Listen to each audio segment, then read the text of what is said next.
రాజకీయంలో చిన్న పామునైనా పెద్ద కర్రతో కొట్టాలంటారు. అది బోధపడక చాలా పెద్ద పార్టీలు విర్రవీగి వీక్ పార్టీలతో ఓడిన సందర్భాలు చరిత్ర పుటల్లో బోలెడు. అందుకే రాజకీయం నిత్యం మెలకుగా ఉండి ప్రత్యర్థి కదలికలను నిత్యం పహారా కాస్తూ ఉంటుంది. ఇప్పుడు తెలంగాణలోనూ అలాంటి రాజకీయం రంజుగా సాగుతోంది. అసెంబ్లీని గెలిచిన కాంగ్రెస్ రిలాక్స్ కావడం లేదు. ఈసారి లోక్సభను గెలిచి తమ అధినేత్రికి గిఫ్ట్ ఇవ్వాలన్న లక్ష్యంతో ఉంటే అసెంబ్లీలో ఓడిన బీఆర్ఎస్ లోక్సభలో సత్తా చాటాలని కసికసిగా ఉంది. ఈ సభలో ఉన్న సభ్యులు ఎవ్వరు వచ్చినా కలవాలనుకున్నప్పుడు వాళ్ళకి సమయం ఇచ్చి వాళ్ళు తీసుకొచ్చిన అంశాలను పరిగణలోకి తీసుకొని చేయగలిగింది ఏదైనా ఉంటే చేయాలనేది నా ఆలోచన. అధ్యక్ష, గౌరవనీయులు ముఖ్యమంత్రి గారు, నన్నెవరైనా ఎమ్మెల్యేలు గెలవడానికి వస్తే మీ పార్టీ నాయకత్వానికి నమ్మకం లేదు, వాళ్ళతోని మీరు ప్రెస్ మీట్లు పెట్టించారన్నారు. నమ్మకం లేని మా నాయకత్వానికి కాదు అధ్యక్ష, మీ అధిష్టానానికి నమ్మకం లేదు. తెలంగాణలో ప్రజాపాలన వచ్చినట్లే కేంద్రంలో రాహుల్ను ప్రధానిగా, దేశవ్యాప్తంగా ప్రజాప్రభుత్వం రావాలని తెలంగాణ కాంగ్రెస్ కోరుకుంటోంది. ఇండియా కూటమిని గెలిపించుకోవడమే లక్ష్యంగా దూసుకువెళ్తున్న రేవంత్ బీఆర్ఎస్, బీజేపీలను తూర్పారబడుతున్నారు. ముఖ్యంగా బీఆర్ఎస్ టార్గెట్ గా అసెంబ్లీ వేదికగా కాంగ్రెస్ గులాబీ దండుపై విరుచుకుపడుతోంది. సొంత మనుషులను కూడా నమ్మకుంటా వాళ్ళని అనుమానించినట్టు వాళ్లకు పత్రికలలో వార్తలు వస్తున్నాయి. అధ్యక్ష, పాపం వాళ్ళు పత్రికా సమావేశాన్ని పెట్టుకొని వివరణ ఇచ్చుకునే పరిస్థితి వచ్చింది. అధ్యక్ష, అట్లా అనుమానించకండి, మేము మీలాక కాదు, మేము మీలాక బురద జల్లము. మీరు ప్రధానమంత్రి గారిని కలవడానికి వెళ్తే మీ వెంట ఉప ముఖ్యమంత్రి గారు పంపించిన చరిత్ర మీ పార్టీది. అదొక్కసారి మీరు గుర్తుపెట్టుకుంటే మంచిది. నమ్మకం లేని మా అధిష్టానానిక, మీ అధిష్టానానిక ఇలా రాష్ట్ర ప్రజలందరికీ కూడా తెలుసు. ఇప్పటికే బీఆర్ఎస్ పాలనంతా అవినీతిమయం అనే విధంగా ప్రొజెక్ట్ చేసేందుకు అన్ని శాఖలను ప్రక్షాళన చేస్తోంది.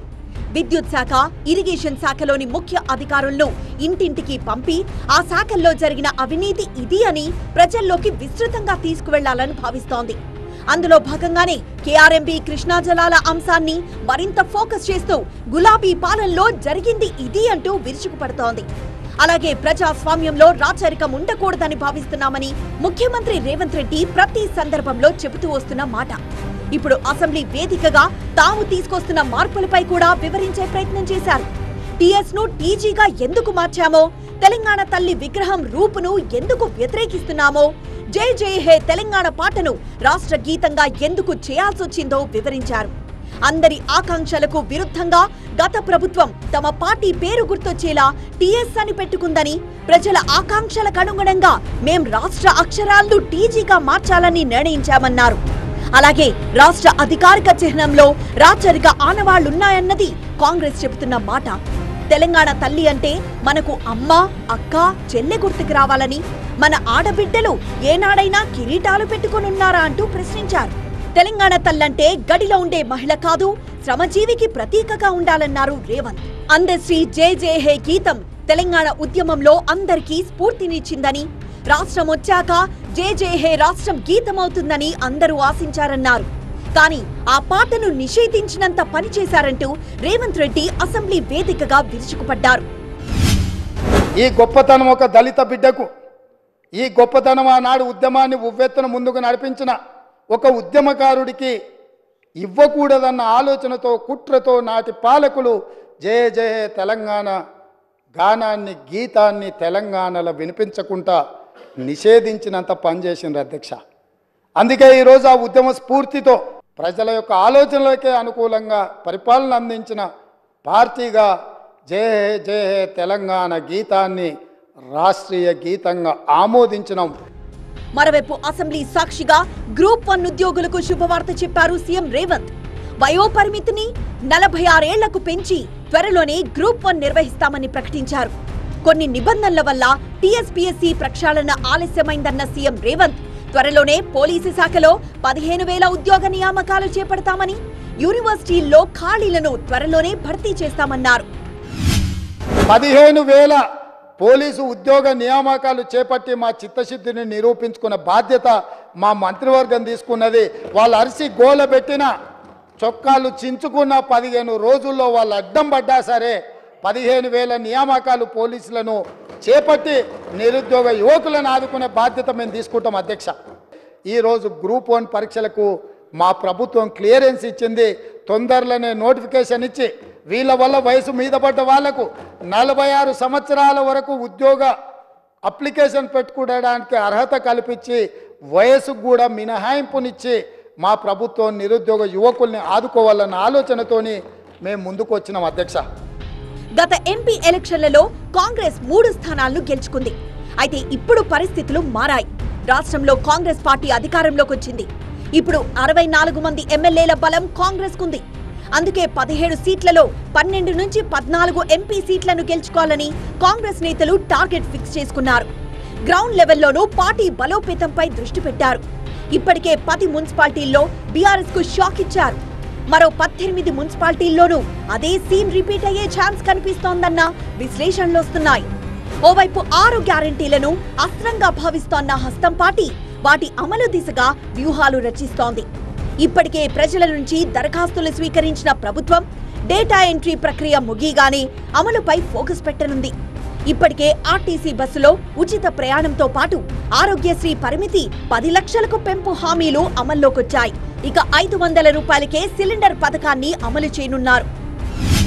రోజు ఆడబిడ్డలకు బస్సులో ఉచిత ప్రయాణం కల్పించడం వల్ల ఆడబిడ్డలు చాలా కాలం నుంచి కుటుంబ సభ్యులతో దైవ దర్శనం చేసుకోవాలన్న ఆలోచన ఉండి అవకాశం రాక ఆర్థిక పరిస్థితి అనుకూలించక ఇవాళ మా ప్రభుత్వము ఆడబిడ్డలకు ఉచిత బస్సు రవాణా సౌకర్యాన్ని కల్పిస్తే దైవ దర్శనం వల్ల దేవాదాయ శాఖకు ఆదాయం పెరిగింది అధ్యక్ష. ఇది ఒక మంచి శుభసూచకం.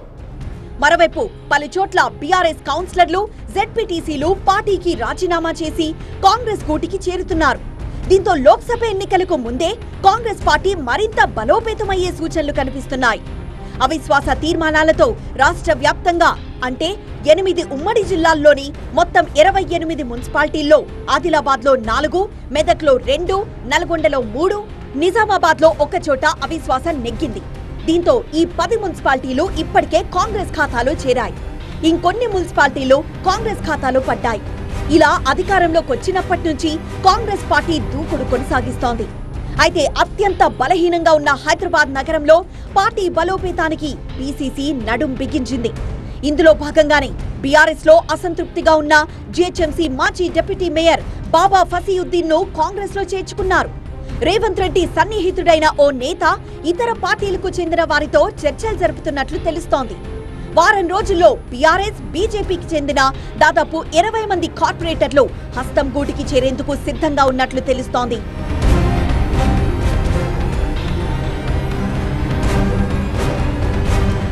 మరోవైపు బీఆర్ఎస్ కు చెందిన పలువురు ఎమ్మెల్యేలు, ప్రజల్లో బలమున్న నాయకులతోనూ కాంగ్రెస్ నేతలు సంప్రదింపులు జరుపుతున్నట్లు తెలుస్తోంది. ఇటీవలే పెద్దపల్లి ఎంపీ బోర్లకుంట వెంకటేష్ కారు దిగి కాంగ్రెస్ లో చేరారు. పార్టీలో చేరేందుకు సిద్ధంగా ఉన్న నేతల జాబితా ఇప్పటికే అధిష్టానం దృష్టికి తీసుకువెళ్లినట్లు చర్చ జరుగుతోంది. ఎమ్మెల్యేల చేరికల విషయంలో మాత్రం కాంగ్రెస్ నాయకత్వం ఆచితూచి అడుగులేస్తోంది. కొన్ని రోజుల క్రితం బీఆర్ఎస్ కు చెందిన ఉమ్మడి మెదక్ జిల్లా ఎమ్మెల్యేలు సీఎం రేవంత్ రెడ్డిని కలిశారు. దీంతో పార్టీ మార్పులపై పెద్ద ఎత్తున ఊహాగానాలొచ్చాయి. ఇప్పటికిప్పుడే ఎమ్మెల్యేలను పార్టీలో చేర్చుకోవద్దని రాష్ట్ర నాయకత్వం భావిస్తోంది. అధిష్టానం నుంచి వచ్చే ఆదేశాల మేరకు ముందుకు వెళ్లాలని ఆలోచిస్తోంది. దాదాపు 20 మంది వరకు కాంగ్రెస్ లో చేరేందుకు సిద్ధంగా ఉన్నారని కాంగ్రెస్ సీనియర్ నేత జగ్గారెడ్డి వెల్లడించడంతో చేరికల అంశానికి మరింత బలం చేకూరినట్లయింది. ఇక మాజీ మంత్రి ఎమ్మెల్సీ పట్నం మహేందర్ రెడ్డి, ఆయన సతీమణి వికారాబాద్ జెడ్పీ చైర్పర్సన్ సునీత మహేందర్ రెడ్డి గురువారం ముఖ్యమంత్రి రేవంత్ రెడ్డితో భేటీ అయ్యారు.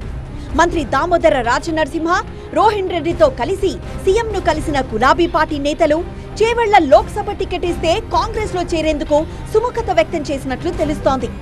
ఈ అంశంపై అధిష్టానంతో చర్చించి ఏఐసీసీ ఆదేశాల మేరకు ముందుకు వెళ్లాలని పీసీసీ అధ్యక్షుడు భావిస్తున్నట్లు తెలుస్తోంది.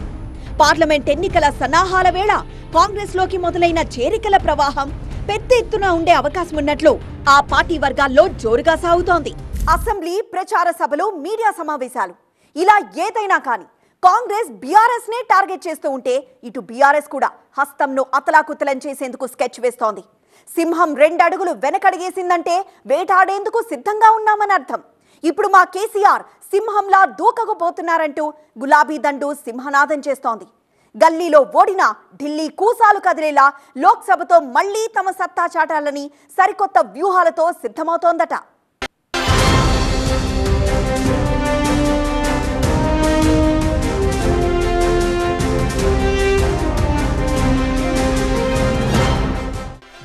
కొన్ని వారాల్లోనే లోక్సభ ఎన్నికలకు నోటిఫికేషన్ విడుదలవబోతోంది. నోటిఫికేషన్ తర్వాత ఏ పార్టీకి ఇక తీరికుండదు. అందుకే ఇప్పటి నుంచే ప్రత్యర్థిని మడతబెట్టే ప్రోగ్రాంను పకడ్బందీగా అమలు చేసే పనిలో పడ్డాయి తెలంగాణలో ప్రధాన పార్టీలు. అందులో కాంగ్రెస్ బీఆర్ఎస్ మధ్య పోటాపోటీ వ్యూహాలతో దూకుడు పెంచుతున్నారు. ముఖ్యంగా బీఆర్ఎస్ పార్టీ అసెంబ్లీ ఎన్నికల్లో ఓటమి పాలయ్యాక గులాబీ దళంలో బేజారు తప్ప హుషారు లేకుండా పోయింది. పైగా తమ అధినేత కేసీఆర్ తుంటి ఎముక ఆపరేషన్తో పార్టీ కార్యకలాపాలకు పూర్తిగా దూరంగా ఉన్నారు. ఇప్పుడిప్పుడే ఆయన కోలుకుంటున్నారు. ఈ మధ్యనే అసెంబ్లీలో ఎమ్మెల్యేగా ప్రమాణ స్వీకారం చేశారు. ఇంకా పూర్తి స్థాయిలో రాజకీయ కార్యక్రమాల్లోకి దిగలేదు. ఎంత వీలైతే అంత తొందరగా కేసీఆర్ ఫీల్డ్లోకి రావాలని ఉవ్విళ్లూరుతున్నారు. పార్టీలో ఎంతమంది మహామహులున్నా సరే కేసీఆర్ ఉంటే ఆ కిక్కే వేరు క్యాడర్. ఆయన వస్తే నిస్తేజంగా ఉండిపోయిన క్యాడర్ లో ఉత్తేజం పెరుగుతుంది. వైపు బడ్జెట్ సమావేశాలు జరుగుతున్నా ఆయన ఇంకా అసెంబ్లీలో అడుగు పెట్టలేదు. బడ్జెట్ ప్రవేశపెట్టే రోజున అసెంబ్లీలోకి వస్తారని బీఆర్ఎస్ వర్గాలు చెప్తున్నాయి. పైగా కేసీఆర్ బీఆర్ఎస్ ఎల్పీ నేత, ఆయన తప్పకుండా ఆ రోజున వస్తారని ఆయన సహచరులు చెప్తున్నారు.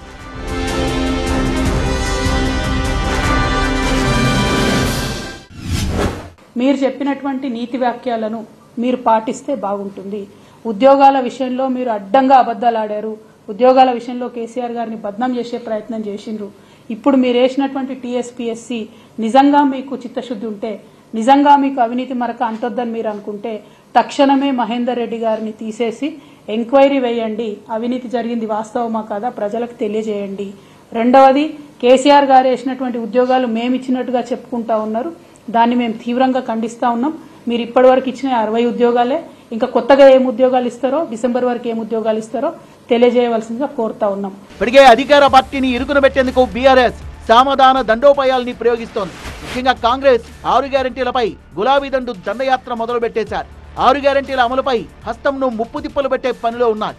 ఆల్రెడీ మహిళల ఉచిత బస్సు అమలు తీరుపై అధికార పార్టీని ఉతికారేస్తోంది బీఆర్ఎస్. మహిళలకు ఉచిత ప్రయాణానికి తాము వ్యతిరేకం కాదని, కానీ ఆటో వాలాల సమస్యల్ని పట్టించుకోకుండా ఓ పద్ధతి అంటూ లేకుండా పథకాన్ని ప్రవేశపెట్టారు అన్నది గులాబీ నేతలు చెప్తున్న మాట. ఇప్పటికే ప్రభుత్వానికి వ్యతిరేకంగా ఆటో వాలాలు పలుమార్లు నిరసనలు వ్యక్తం చేశారు. అలాగే ప్రభుత్వంతో చర్చించారు కానీ అవంతగా ఫలించలేదు. ఇదే పాయింట్ ను బీఆర్ఎస్ మరింత హైలైట్ చేస్తోంది. అసెంబ్లీ సమావేశాల సందర్భంగా ఆటో డ్రైవర్ల విషయంలో ప్రభుత్వ వైఖరికి నిరసనగా బీఆర్ఎస్ వినూత్నంగా ఆందోళన కార్యక్రమాన్ని నిర్వహించింది. హైదర్గూడ ఎమ్మెల్యే క్వార్టర్స్ నుంచి బడ్జెట్ సమావేశాలకు బీఆర్ఎస్ ఎమ్మెల్యేలు ఎమ్మెల్సీలు ఆటోల్లో చేరుకున్నారు. ఇటువరిని అసెంబ్లీ గేట్ వద్ద పోలీసులు అడ్డుకోవడంతో కాసేపు గొడవ జరిగింది.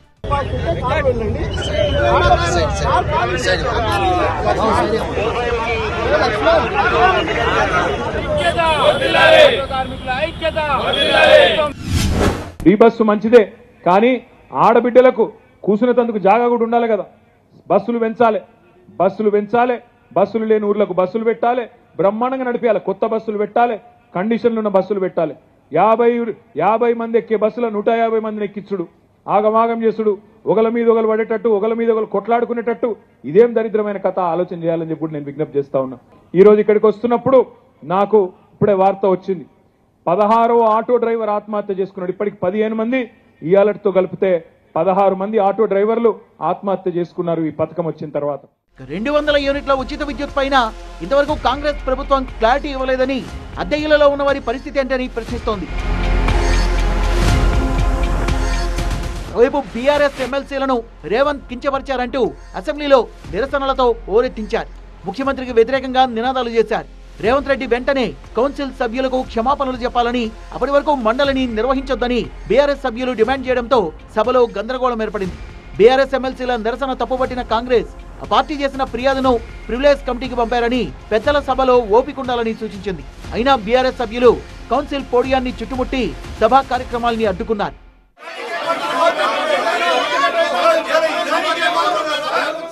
ఇలా కాంగ్రెస్ ను ఇరుకున పెట్టేందుకు గులాబీ దండు జోరు పెంచింది. అలాగే లోక్సభ ఎన్నికల్లో కూడా మెజార్టీ ఎంపీ సీట్లు సాధించేందుకు కార్యాచరణ సిద్ధం చేస్తోంది. 2019 లోక్సభ ఎన్నికల్లో మొత్తం 17 స్థానాలకు గాను 9 ఎంపీ సీట్లు బీఆర్ఎస్ గెలుచుకుంది. ఈసారి డబుల్ డిజిట్ సాధించాలని గులాబీ దండు భావిస్తోంది. ఎందుకంటే పార్టీని బలోపేతం చేయడానికి, క్యాడర్ కు ప్రజలకు బలమైన సంకేతాలు ఇవ్వాలంటే బీఆర్ఎస్ ఖచ్చితంగా ఈ ఎన్నికల్లో తన ఆధిక్యాన్ని చూపించుకోవాల్సి ఉంటుంది. ఇందుకోసం బీఆర్ఎస్ నేతలు వ్యూహాల్ని రచిస్తున్నారు. గత నెల వరుసగా పార్లమెంటరీ స్థానాల్లో పార్టీ నాయకులతో సమీక్షలు నిర్వహించారు. తమకు అసెంబ్లీ స్థానాలు ఎక్కడ ఎక్కువగా వచ్చాయో వాటిపై ఫోకస్ పెట్టడంతో పాటు ఎక్కడ బలహీనంగా ఉన్నామో ఆ ప్రాంతాల్లో మరింత ఫోకస్ పెట్టేలా తమ ప్రచార వ్యూహాన్ని సిద్ధం చేశారట. అసెంబ్లీ ఎన్నికల్లో బీఆర్ఎస్ కు జీహెచ్ఎంసీలో అధికంగా సీట్లు వచ్చాయి. ఇక బీఆర్ఎస్ పార్టీ ఆశావహులు మల్కాజ్గిరి, సికింద్రాబాద్, చేవెళ్ల సీట్ల కోసం తెగ పోటీ పడుతున్నారు. మల్కాజ్గిరి, సికింద్రాబాద్ లోక్సభ స్థానాల పరిధిలో 14 అసెంబ్లీ సెగ్మెంట్లున్నాయి. ఇందులో 13 స్థానాల్లో బీఆర్ఎస్ ఎమ్మెల్యేలు ఉన్నారు. ఇంత బీఆర్ఎస్ కొంచెం కష్టపడితే ఈ 2 స్థానాల్ని కైవసం చేసుకోగలదని ఆ పార్టీ నాయకులు భావిస్తున్నారు. కానీ అదంత ఈజీ కాదు. ఇక్కడ విషయం ఏంటంటే ఈ 2 స్థానాల్లో కూడా ప్రత్యర్థి పార్టీల సారథులు అంటే కాంగ్రెస్ పార్టీ అధ్యక్షుడు రేవంత్ రెడ్డి, బీజేపీ అధ్యక్షుడు కిషన్ రెడ్డి ఎంపీలుగా గెలిచారు. సో ఈ 2 స్థానాల్లోనే కాదు మిగతా స్థానాల్లోనూ బీఆర్ఎస్ మరింత ఫోకస్డ్ గా పనిచేయాల్సిన అవసరం ఉంది. ఇక అన్ని పార్టీల కంటే ముందుగా ఎన్నికల శంఖారావాన్ని పూరించేందుకు గులాబీబాద్ సమాయత్తమవుతున్నారు. 2018 ఎన్నికల్లో ఉమ్మడి నల్గొండ జిల్లాలో అన్ని అసెంబ్లీ స్థానాల్ని బీఆర్ఎస్ పార్టీ గెలుచుకుంది. 2023 ఎన్నికల్లో సూర్యాపేట మినహా అన్ని అసెంబ్లీ సెగ్మెంట్లలో పార్టీ ఓటమిని చవిచూసింది. దీంతో ఇక్కడ తిరిగి క్యాడర్లో పునరుత్తేజాన్ని నింపాలని భారీ వ్యూహాలు రచిస్తున్న బీఆర్ఎస్ ఇక్కడ భారీ సభలకు ప్లాన్ చేస్తోంది. అలాగే ఈ సభల ద్వారా రాష్ట్ర ప్రాజెక్టులు కృష్ణా రివర్ మేనేజ్మెంట్ బోర్డుకు అప్పగిస్తే తెలంగాణతో పాటు నల్లగొండకు జరిగే అన్యాయాన్ని వివరించాలని భావిస్తోంది. బీఆర్ఎస్ పాలనలో కృష్ణా జలాలపై తాము సాగించిన పోరాటాన్ని సభా వేదికగా ప్రజలకు వివరించడంతో పాటు శ్వేతపత్రాలు రిలీజ్ చేయాలని కేసీఆర్ భావిస్తున్నట్లు టాక్.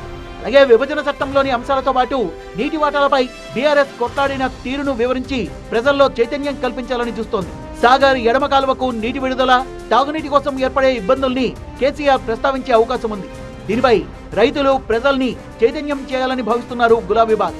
బీఆర్ఎస్ హయాంలో ఇంటింటికి అందిన సంక్షేమ పథకాలు, అభివృద్ధి, ఎన్నికల టైంలో కాంగ్రెస్ ఇచ్చిన హామీలు, కేఆర్ఎంబీలో కుదుర్చుకున్న ఒప్పందాలకు సంబంధించిన అంశాలతో కరపత్రాలను ముద్రించి ఇంటింటికి పార్టీ శ్రేణుల ద్వారా పంపిణీ చేయాలని గులాబీ అధిష్టానం భావిస్తోంది.